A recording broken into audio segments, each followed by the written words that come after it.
Welcome to the Powered Up Coaches Show, sponsored by Sideline Power. Now, there's a lot of coaching shows out there that talk X's and O's, which is fantastic. But for sustained success, you need more than just X's and O's. The Powered Up Coaches Show is designed to look past that and really delve into the meat of why coaches do what they do. How do they use things like values and culture and community to build programs that create winning seasons year after year after year? In our very first episode, host Tim Washburn, voice of the Ashland Greenwood football team, is going to sit down with Kyle Peterson, head coach at Aurora High School. And they're going to talk about things like, how did playing backyard football as a kid influence who you are as a coach today? How does a small community like Aurora produce multiple professional athletes? And how do you create a culture that is seen not only on the field, but off the field? Let's get into it. Well, I tell you, we got to start with Coach Kyle Peterson with, you talk about a small town and you talk about a quaint small town. We got to hear about Oxford, Nebraska. That's where you grew up, a town of 779 people. A little bit bigger when I was there, maybe 1,000 tops. I saw that. It started to just have what a lot of small towns do, right? Yeah. They start to decline a little. But I want to hear, what was it like growing up in a town of 1,000 people back in the mid-'90s? I actually grew up on a farm between Orleans and Oxford. I have a brother and two brothers actually that still farm, out in that part of the state. Obviously it's just like every other small town. Everything was important to the community. Everybody knew what you were doing. Everybody knew you. We started to experience a little bit of success athletically. We went to the state basketball tournament. We made our first ever playoff appearance at Oxford. When I was a sophomore there. So there was a lot of energy. It's always been a town that supports athletics. I wouldn't trade my upbringing in small Southwest Nebraska for anything. So I want to go back to it. To me, small towns are defined about what you can do in the summertime. So a 12-year-old kid, July, walk me through, paint that picture for me, a July day. Honestly, my my July day in Oxford was probably in a tractor, cultivating corn or irrigating. It's the type of place that when you're old enough to see over the top of the steering wheel, you're probably, helping Yeah. on the farm. And that was certainly the case for me.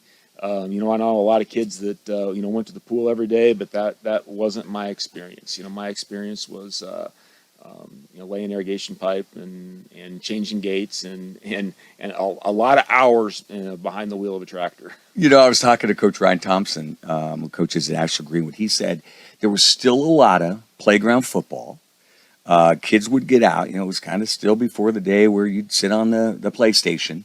Was there some of that, or again, was it work ethic? So it was work ethic in the summertime. Yeah. But one of the things that I so greatly appreciated about small town, growing up was Friday nights as an elementary student and even as a middle school student, we're playing Cambridge or we're playing Arapahoe or we're playing Bertrand or we're playing Alma in football.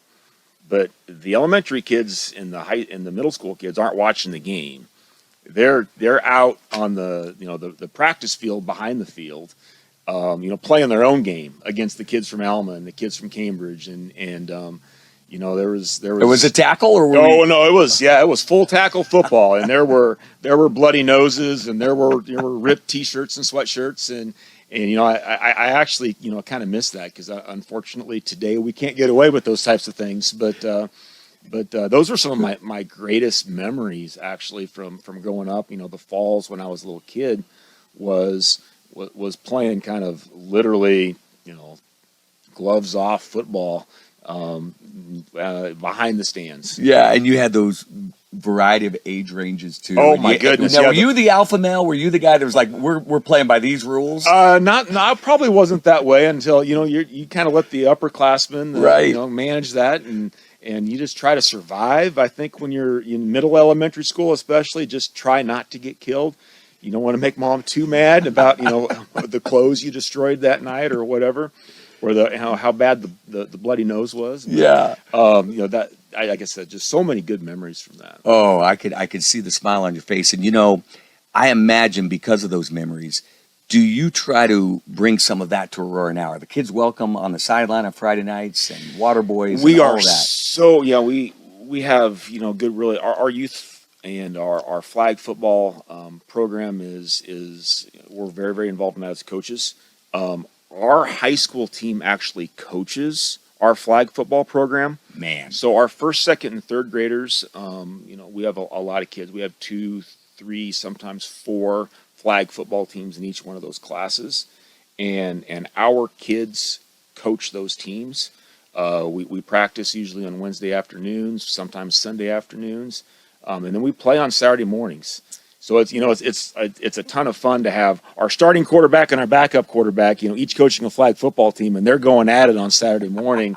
That there's a lot of energy that comes from that, but I'm really big about the community piece of it and the culture piece of it, and I love the fact that we have our elementary students and our middle school students so intertwined with our high school program and what we're trying to accomplish. I've got to imagine there are kids that just want to go out to see the big guys, right? Oh, absolutely. To be coached by their idols. And to get Carlos Collazo's signing autographs after a flag football game, after he ran for 250 yards the night before, because they were all there the night before, and they're there and they're celebrating with him at 9:00 the next day. So those pieces I think are important, and I think our high school kids understand what types of role models they are in the community, and I think it's just a reminder every week of all eyes are on them, and their behaviors and actions are seen by a lot of people. Yeah, I'm going to put this in reverse for just 1 second, because there's one other area I wanted to touch base with you on. Growing up in Oxford, your senior year, you guys consolidate, you become Southern Valley. Right. And to me, the thing that is intriguing about that, not having gone through that as a parent or a player, is how is that integrated? Because there has to be some great things about it, but there also has to be some tremendous challenges where now multiple schools are coming together. What was that like, and how did it? It was a really interesting time period, I think, for all 3 communities. Now, as kids, we had been playing baseball together in the summertime for several years, so we knew each other very well. I mean, those were kids that we hung out with in the summer times, but yet we were playing basketball against them. We never played football because we consolidated Orleans, which was a 6-man school, Beaver City, which was an 8-man school, and Oxford was still playing 11-man football at the time. So we consolidated 3 very different groups of athletes that way. But that first year, I think, was really important to the culture of that school. We didn't start very good. We opened with Cambridge, who was obviously very good, and we lost that game. But we battled back, and we went all the way to the semifinals. We got beat by Battle Creek in the semifinals that senior year, and I think the success of that football team was really important to developing kind of a positive culture within the school and within the 3 communities, because there were kids from all 3 communities that were really important players on that team. And I think it really helped bring those communities, the parents from those communities, it really helped develop good culture there. And that says something, because I would have imagined when you bring these together, you've got town A, are they favoring town B and C, that sort of thing. Was there anything intentionally done, or was it just a bunch of good people that got together and said, we're going to make this thing work? There was some intentionality about practicing in different places. We didn't, at that point in time, the school was I don't remember the details, but we were 2 or 3 weeks late even getting started with school. We played a football game before school started that year because of the building, it wasn't even done yet. But they were pretty intentional about practicing in different locations. We played all of our home games. The field wasn't built. It's kind of a rural school.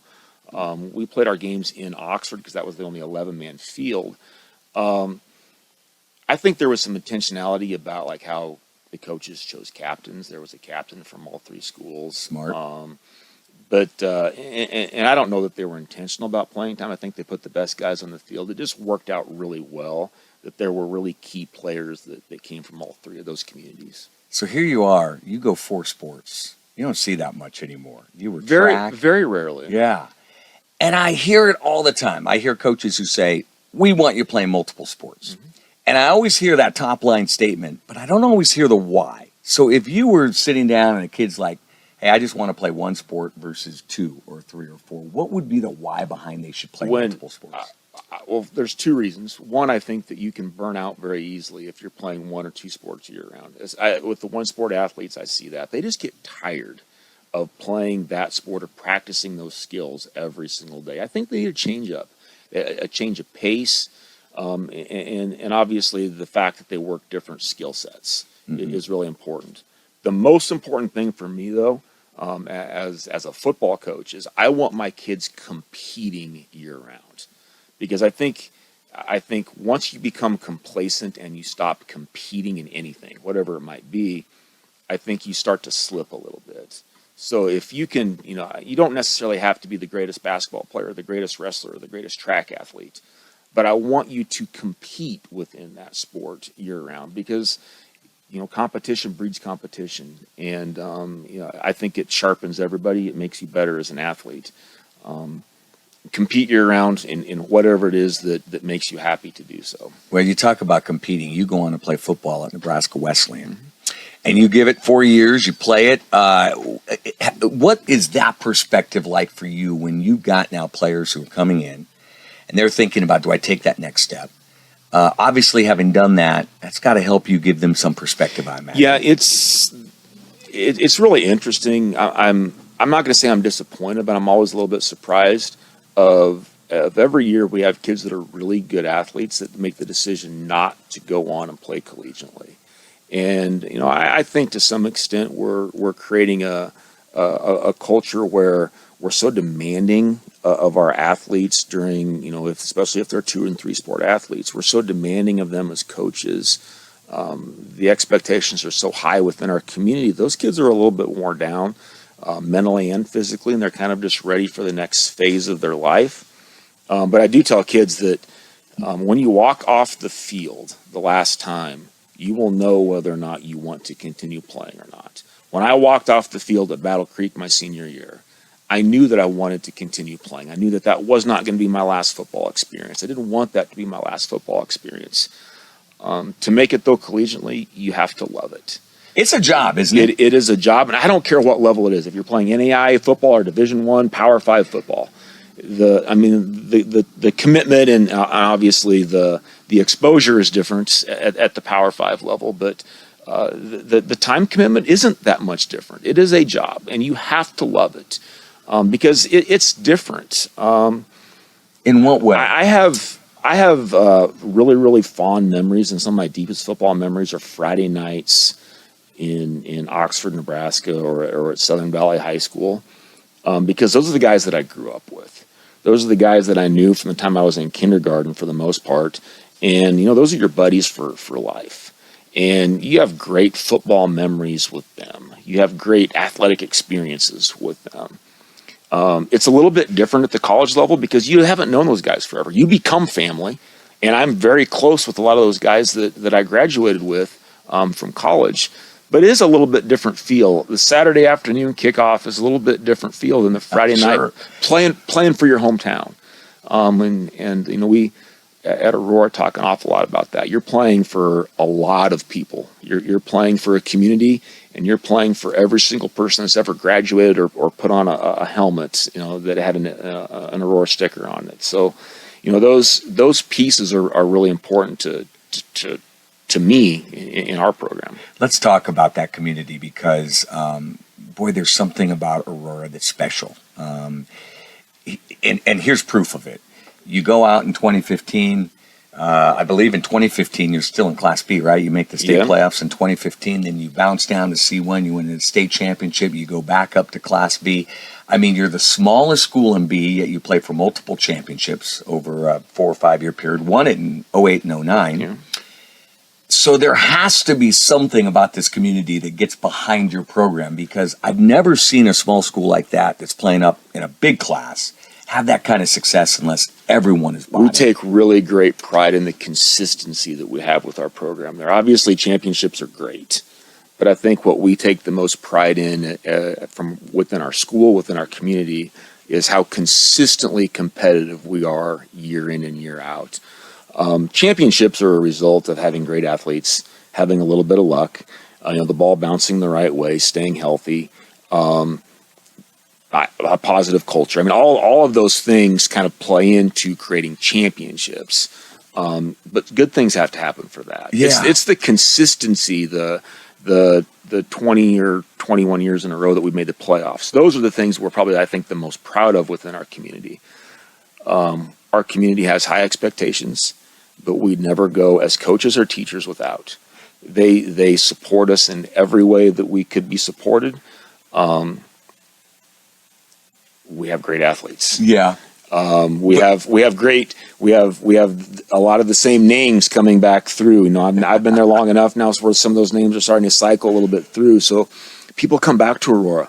It's great to see graduates go off and kind of, you know, find their roots someplace, but they come back to Aurora. Some of our better athletes that we've had my first few years at Aurora are now starting to move back, and their kids, they want them to grow up in Aurora.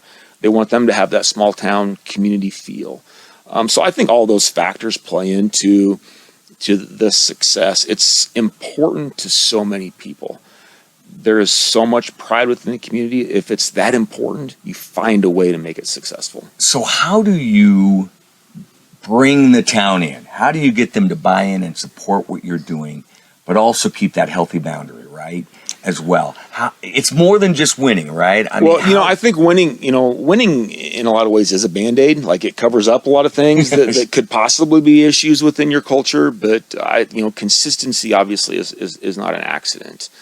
I think the fact that we really truly, as a football program especially, are a first grade through 12th grade program, where we have our seniors are coaching our first graders, and they're involved. You know, when you're coaching a flag football first grader, you're coaching the kid, but you're also involved with the family, right? Like, there's so many relationships that get developed there. I think our coaching staff is relationship driven. We are not afraid to have relationships with the community members, and we talk about our culture. We talk about how important the community is to our success, to our school's success. You know, in every way, not just our athletic success, but everything we do within our school. We need that community support, and they understand that. It just comes back to pride. Everybody in the community is so proud of Aurora that they will do anything and everything necessary to make whatever we want to be successful. Yeah. I really think it comes down to that. And you've gotten great facilities, but you also, as you mentioned, have had some great athletes and have some coming up here, and names like Allen and Shireman continue to pop up in Aurora. But Andrew Rodriguez, Baylor Shireman, Austin Allen, you got to tell me about this. So there aren't many small town coaches, Class B, Class C1, that within a 30-minute period, about a year ago, get a phone call from an NBA scout and an NFL scout to talk about Austin Allen. Tell me about that. That story. Was an interesting day. I had actually had some conversations with scouts, some NFL scouts, about Austin, and so it wasn't my first conversations that I was having. But I was leaving the weight room one morning, and I had a conversation. It was about probably about this time of year, and so exactly a year ago, and a scout from it was the Raiders. I remember it was the Raiders because we have a guy that's in a para that works for us. He's a huge Raiders fan, and so I was kind of excited that the Raiders called, and I was going to tell him about it. So the Raiders called, and we talked for about 45 minutes, and it's amazing what types of questions you get from those scouts and the types of things that they want to know about kids. Anything that shocked you? Oh my goodness, they want to know about their social life when they were in high school. They want to know about their girlfriends. They want to know about. I mean, it was shocking to me how detailed they are. What does he do after the game? Who does he hang out with? What they wanted to know. They wanted names because I think they were probably going to follow up with other people. It's really thorough. What types of questions they ask. Was the NBA as thorough? The NBA was probably more thorough, to be honest with you. So about 30 minutes after I got off the phone with the Raiders, I got a phone call, and it was this one happened to be from Sacramento. And so I get a phone call, and it's a California phone number, and that doesn't happen very often, right? So I answered the phone. I probably would normally have not have answered the phone, but I answered, I thought, a spam call or whatever it might be. And it was a scout for the Kings, and and so we talked to him for a long time about Baylor, and so I don't know. Later that afternoon, I kind of came to the realization that wow, that was 2 kids that graduated in the last few years from Aurora High School that have scouts calling it in 2 different sports. They're obviously great football players, both of them, and in 2 different sports. About playing professionally. What an incredible thing that is for our community, and how proud our community is of those 2 kids, or should be proud of those 2 kids for what they've accomplished. That's amazing. I don't know. That's a great story. There might not be any Class A guys that can say That's that. right. There's probably not very many, around the country that can probably say that they've had that opportunity, which it just goes to speak to the kind of athlete that we've had. Yeah. Did Baylor start the headband, by the way, in high school? Baylor did wear some headband in high school, but it wasn't until he got to South Dakota. I think it was.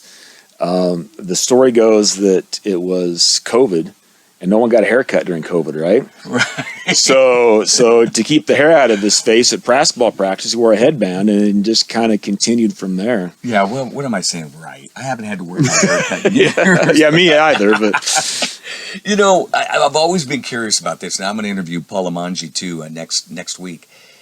When you have players of this caliber, the Andrew Rodriguez, the Baylor, and I know there are more, Austin Allen. How do you balance your coaching? Because you've got these guys that are incredible athletes that are going to go beyond high school and possibly even in the professional level.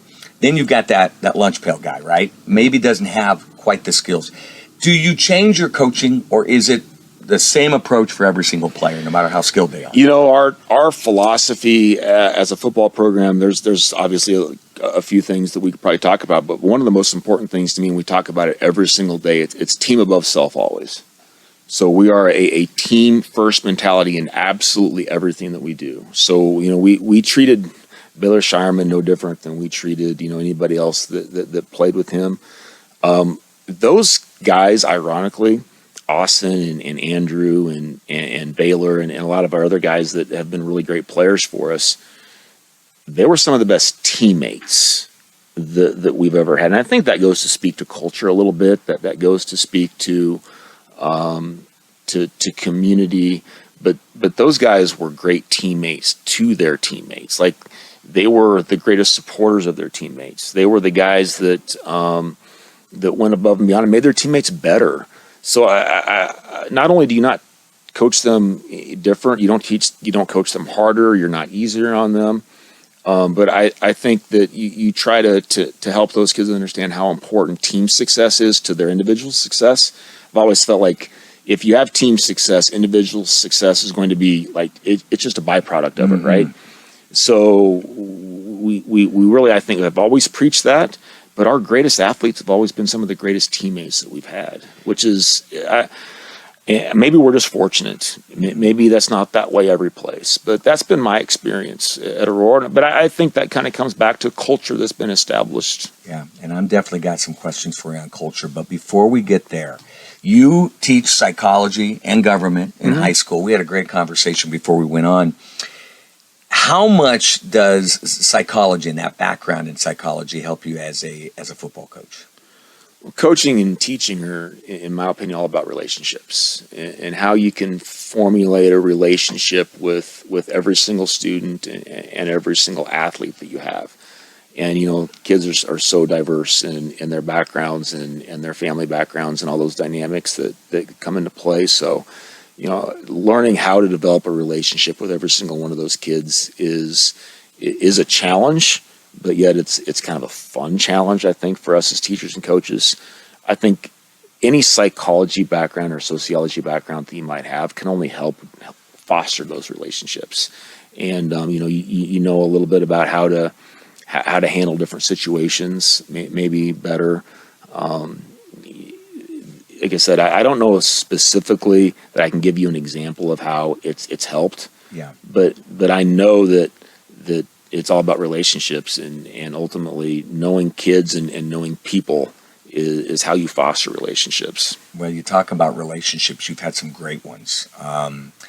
You credit Tom Bales and Tom Leininger. Tom Leininger, who was my basketball, and ironically, Tom was my basketball coach in high school.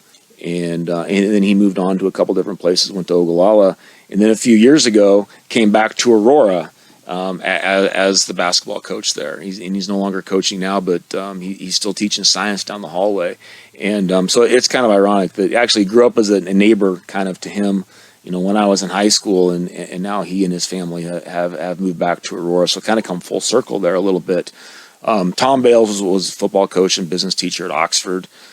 Sam Dunn Yeah. was so when we consolidated, he was the head football coach at Beaver City, but he ended up getting that job and really influential, I think, and learned a lot of different coaching perspectives, a lot of different styles from the different coaches that I've had, and then some really great ones that I got, obviously in my student teaching experience and then in my my assistant position at Aurora as well. Yeah. I want to know one thing, just one thing that, to this day, that you either got from Coach Bales or Leininger or Dunn that you say, I still use today, whether it's a philosophy, whether it's... It's relationships. Yeah. It really is. Like, those relationships with those coaches were all really important to me when I was in high school. Those were my favorite teachers. Those are you look forward to going to their classes because you had a relationship with them. And it just taught me how important those relationships are, to have as a coach with a player. And, I think that when you look at culture at some places, I think that might be what's missing is there's just a lack of relationship. What does that look like, though? Well, when you say relationships, what does that mean? I want to know that kid outside of football. I want to know that kid outside of government class. I want to know what he likes to do. I want to know what his aspirations are, what his goals are, what's he going to do after school. I want to be able to laugh with that kid. And if we can smile and laugh together, then obviously it's a little easier to coach that kid, a little harder sometimes.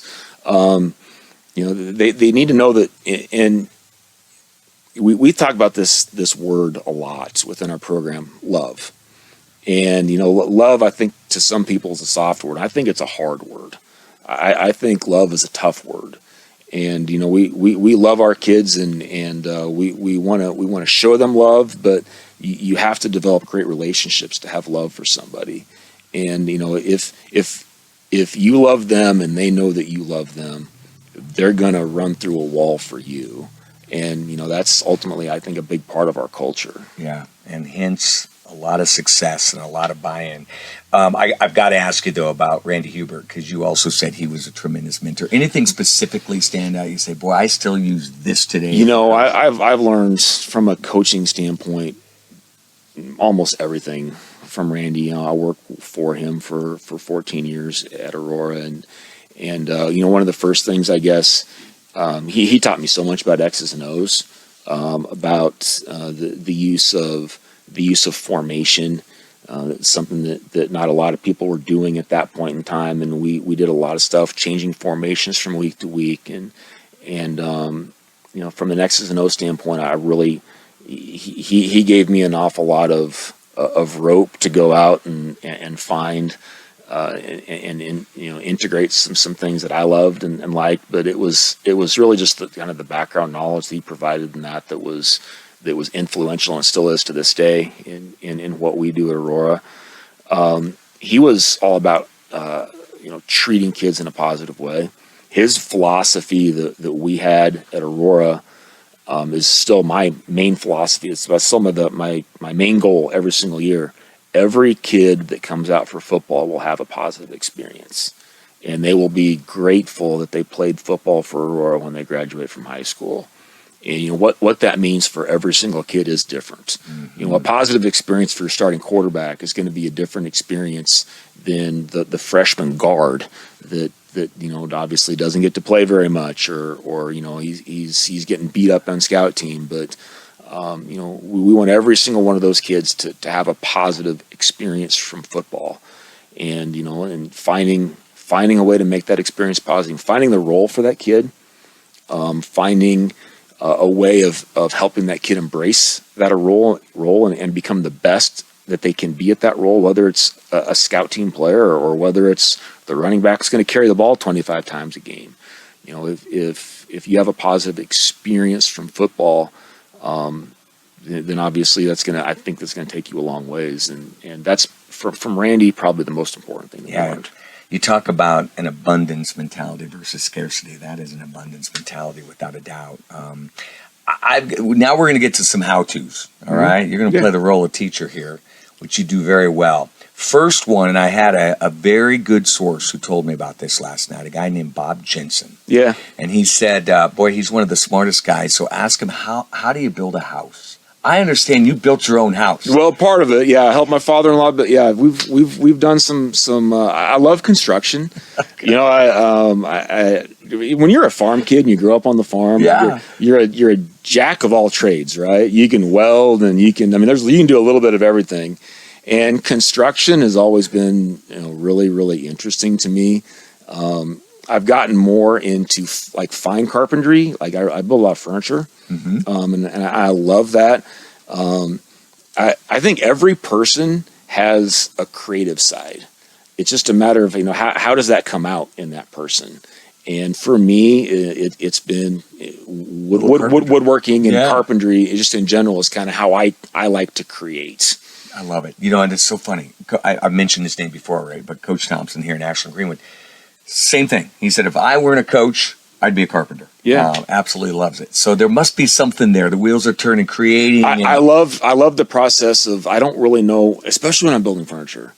I don't really know exactly what it's going to look like when I'm done. Like, I don't know exactly where I'm going with it, but it's a problem. It's just problem solving is all that it is. Yeah. I have a building that I have at my house that I just got done wiring, and it's problem solving, like just learning all the those electrical skills, and just figuring out how all right, I got to make this go here, how do I run this wire there. It's just problem solving, and I think I think in coaches in general, it's probably a part of their nature. Well, I was going to say, it's just like drawing up a play, right? Yeah. You never know where it's going to finish, but you're trying to figure out how to counter what they're doing, right? Yeah, exactly. And it's just, like I said, everybody has a creative side to them. It's just how does that creative side come out? Some people, it comes out in art. With me, it's a piece of old barnwood, I think. I love it. All right, let's talk about, and I've already heard about 5 things, how you develop and maintain a culture. Everyone says, culture is king, but so often it's so elusive for programs. So for that coach out there that's listening, that athletic director, how do you develop it, but then how do you maintain it as well? I guess developing culture is probably something that I fell into. I walked into a situation where they've had positive culture within the community of Aurora, the football program at Aurora for a very, very long time.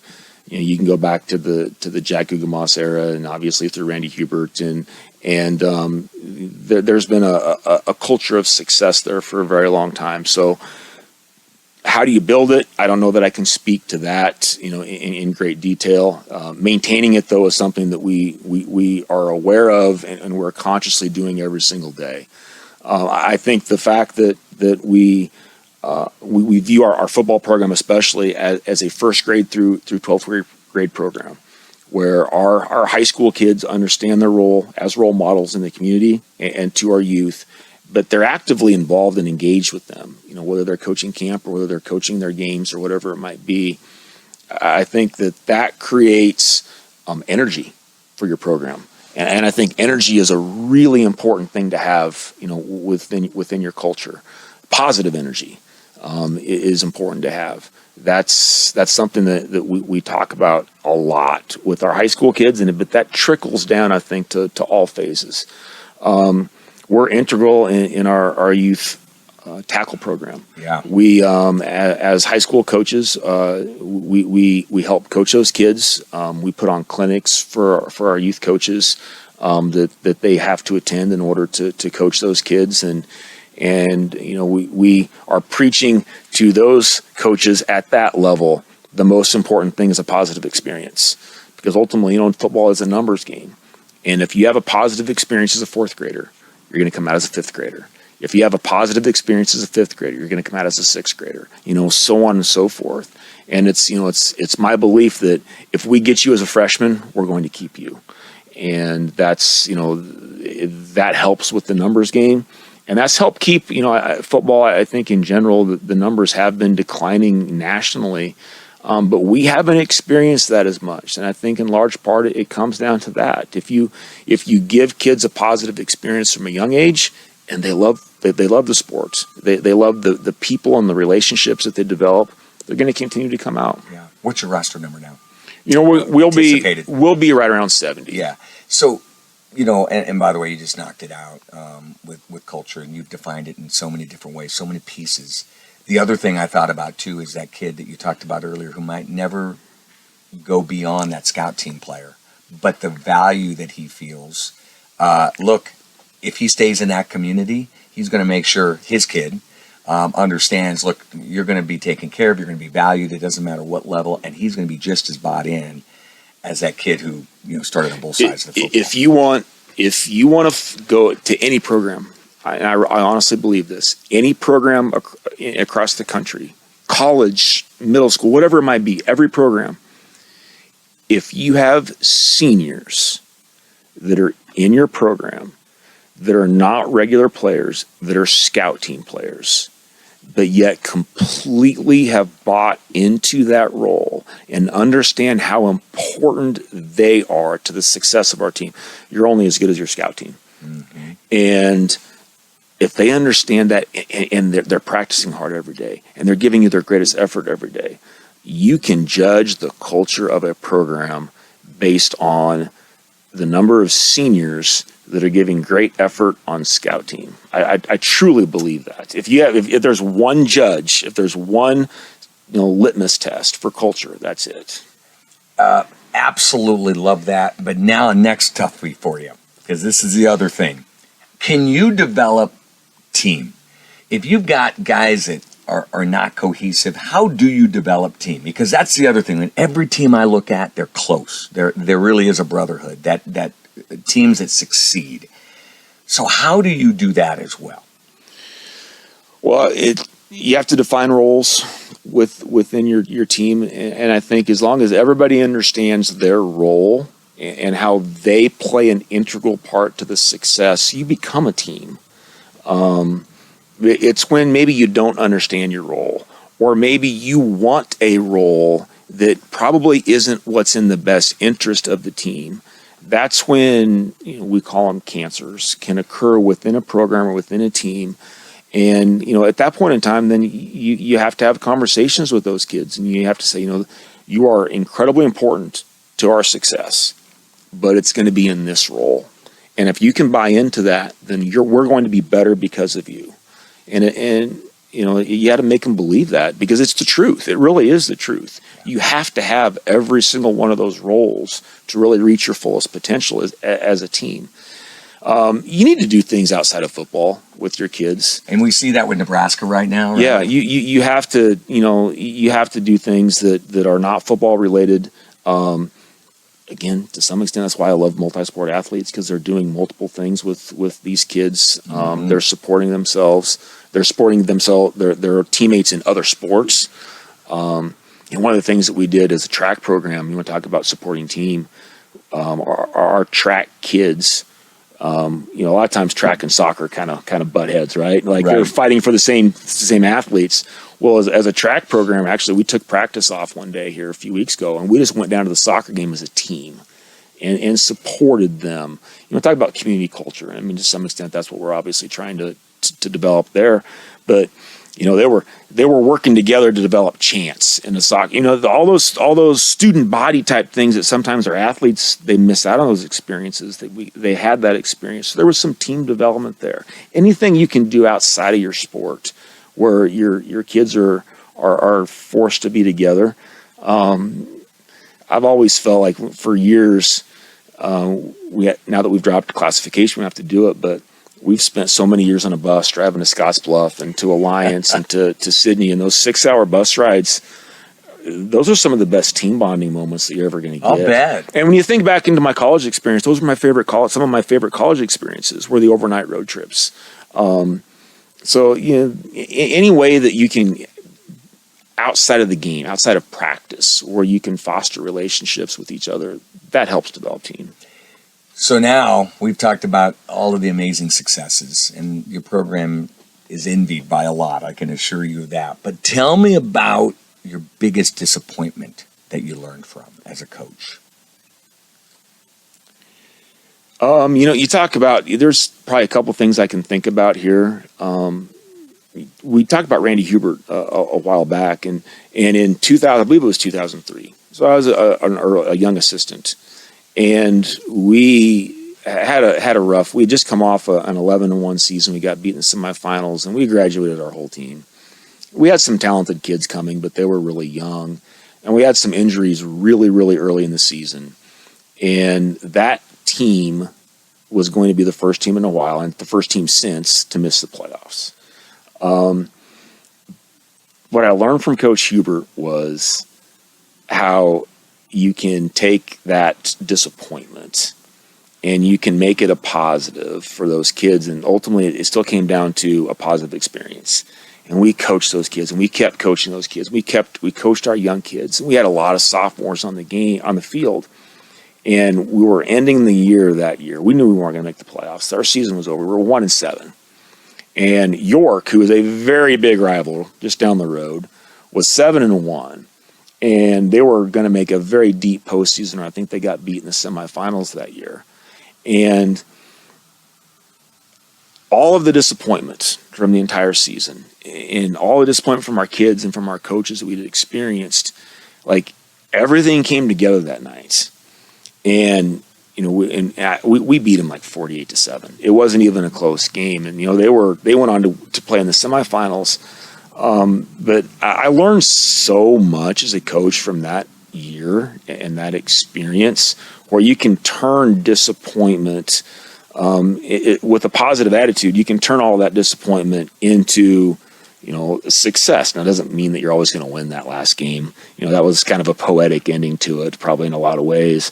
Those kids thought they won the state championship. Yeah, but I can imagine. They really did. We lost so many close games, and you're playing a big rival game in week 9, and that was such a lesson, I think, as a young coach to learn, and one that I still kind of I carry with me. So every disappointment, whether you lose a game or something bad happens, turn it into something positive, turn it into a teaching experience, and move forward, because sports are such a short window in time, and wins and losses are important, but they're not that important. Right. When you're going through that stretch of 1-7, and by the way, to beat York, my uncle used to be the head coach at York, Warren Washburn, so I know that rivalry well. Yeah. But as you're going through that, was it drudgery, or did you guys just say, we're going to coach and we're going to love the experience, whether we're 1-7, or was there moments of we as coaches, and I think that carried over to our kids. We believed we were going to win every week. Yeah. Like, we honestly believed we were going to find a way to win every week. Like, we approached every week that way. And I don't know, that I think that kind of comes back to Randy, though. In his positive way of his positive perspective, I think probably more than anything, learned so much from that experience. No, we as coaches, we believed we were going to win. We were young and stupid. We didn't know any different. We thought we were going to win that week, and you ended up getting the biggie. Yeah, and we got the big one. It finally all came together. But there were so many disappointments. Like, we think we're going to win this week, and then in the fourth quarter, we give up a play and we don't. Yeah. And that was so disappointing. And Friday nights, after the games, those weren't a lot of fun. But by Saturday morning and then by Sunday evening, when you're meeting as coaches, it's better. And now you're positive. And how do we win this week? How do we turn that into a positive? Because there was something positive from that game. What can we take from that and carry forward? Like I said, that experience, that season was probably more influential than any of the state championship seasons that I experienced. I hear that a lot from coaches who have that blip, and they learn so much, from that. Now, the game of football had a blip a few years back, right? Some negative publicity, and all of a sudden, numbers started to fall, but everything seems to rebound. Will the game look different in 10 years than it does today? Gosh, that's a great question. One of the things that I see changing possibly is some of the special teams play, because you do see some violence, within the sport that occurs in special teams. Now, you would have to show me statistics that really prove that there's more injuries that occur on those types of plays. I don't know that you can actually find that statistic, but I could see a format that what is it? What's the USFL? USFL with the kickoff rules. Actually, that's kind of exciting, to be honest with you. I loved it. Yeah. I kind of like it. I mean, there's a lot of coaching strategy that can be involved there, and I think it probably does make it a little bit safer of a play. Yet you still get to return the kick, right? Like, I don't want to eliminate that. Like, kickoffs in the NFL are boring now. Even at the college level, they're boring because no one ever returns a kick. They get the ball to 25. Why would you return it? That's one of the most exciting plays in football. We as coaches, though, I think have embraced, and this is across the country, there's probably a few out there that maybe are bad eggs, but for the most part, we've embraced teaching safety to our kids, because ultimately our product has to be a result of a healthy athlete, and we want our kids to be as healthy as possible. So we're going to teach them whatever we can teach them to keep them as healthy as possible, and to make the game safer. The game is as safe as it has ever been in the history of the sport, and it continues to get safer every single year. I really believe that, because coaches are more and more aware of ways of teaching kids to make it safer. I really believe that. Yeah, and I do too. And by the way, the numbers have come back; they're looking good.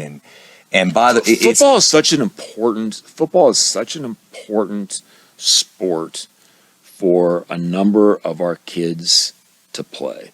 And you want to go back into like some of the sociology and things like that of it. Competition is important, and I think by nature, with males, it's even more important. And football is the outlet for that for so many people. We need football, and the life skills that you learn from it. The team, we need football. Does it mean it's going to look exactly the same in 10 years? It probably won't look exactly the same, but that's okay. I think it's going to continue to get better. Yeah, I don't know if you'd call USFL competition. But it's entertainment, kinda. Right? But it does force people to innovate sometimes. It does. And that might be something that could be pulled, from the USFL. Oh, the game is constantly, innovating. You see that. It actually, I find innovations. I call it the trickle up effect. Yeah. Innovations start at the high school level, and then they kind of trickle up to the small college and the big college and the professionals, especially like on the offensive side of the ball. Yeah. Well, we're gonna have some fun now. We finish every episode with a 3 and out. Okay. Something that you rarely have at Aurora, 3 and out. But here we go. And I hope you're old enough to know. I mean, I know you know who Bear Bryant is, but I mean, to really get a sense. So Nick Saban, you take his best team, and he plays the best team that Bear Bryant coached. Who's coming out the winner of this game? The great Alabama teams were the greatest of their era, and the great Nick Saban Alabama teams were the great teams of their era. People are so much bigger, stronger, faster. It's just such a different game. The latest Nick Saban teams are the teams that are gonna, and they would pound them, right? Like it's not even close. But it doesn't mean that those doesn't take away from. Everybody says the '71 Nebraska team's the greatest team of all time. Well, I don't know about that, to be really honest with you. Alabama teams, and they're way better, right? Yeah. The '95 Husker team, that was the most dynamic team in the '90s. Could they compete with the Alabama teams of the late 2017, 2018? I don't know. Yeah. Honestly, physically the game has changed so much. People have changed so much. The way that we train athletes has changed so much. I think that's a long answer to a simple question. Yeah. Well, wouldn't you love that chess match though between Bryant and Saban? That'd be something else. And how would Bear Bryant coach the athletes of the 21st century? That's right.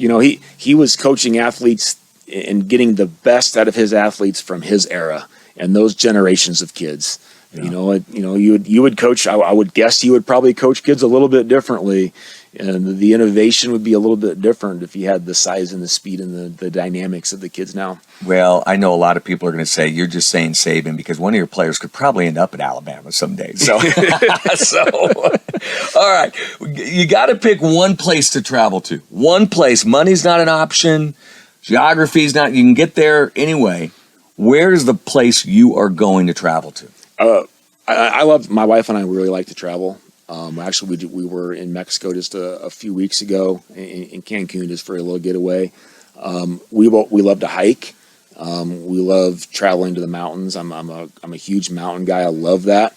But my bucket list, like the number one thing on my bucket list place to travel to is Dubai.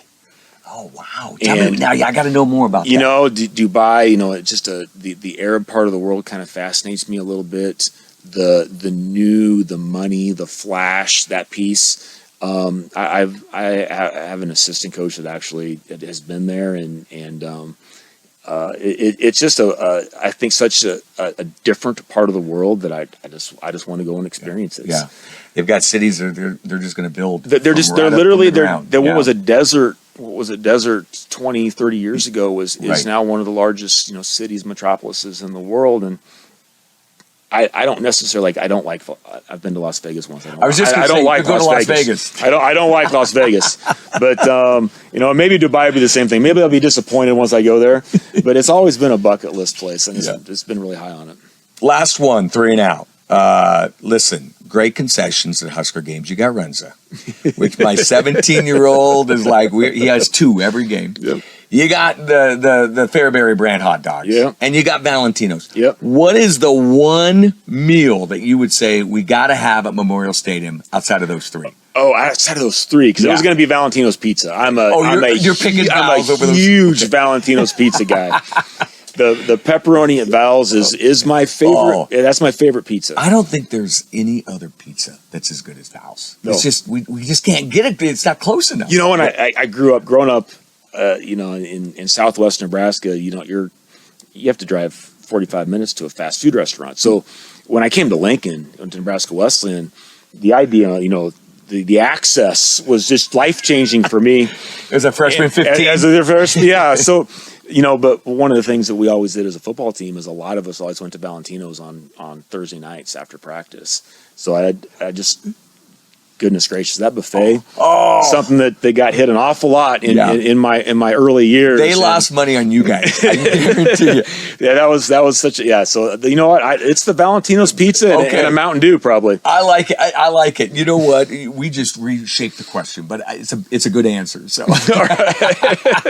I would say bring back the Amigos. What was it? Soft shell tacos. The soft shell tacos. Man, bring those back, or burritos. I like those. And then honestly, there's very few things better than a bag of popcorn. Yeah, that's true. I mean, really, sometimes you just have to go old school with it and just have a bag of popcorn. Yeah, that and the old hot dogs. But hey, you have done an amazing job. And by the way, this show isn't so much about what's the season going to look like, but I got to ask you, because everyone will want to know. Give me a quick overview. Excited about 2023, I got to imagine. I'm super excited about the group of kids that we have coming back. We don't necessarily have a lot of returning starters, but a lot of those guys got a lot of really quality playing time a year ago. Our reserve season, we had a really successful reserve season. We had a really successful JV season, and to me, it's really fun to watch those kids take that next step. The juniors that played JV last year are now seniors, and they know that they're seniors, and they know that the role that they play is seniors. And they embrace that. It's always really fun as a coach to watch those kids take that step.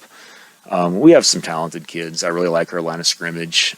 We have a returning All-Stater, my son, returning All-State offensive lineman, and we're talented at quarterback. We have a couple of options there, but Booker Shireman is a kid that obviously is a name drop, but a kid that is going to be a really good player for us, and an offense that we think can be really explosive. Yeah. And if you can score points, you can be in any game.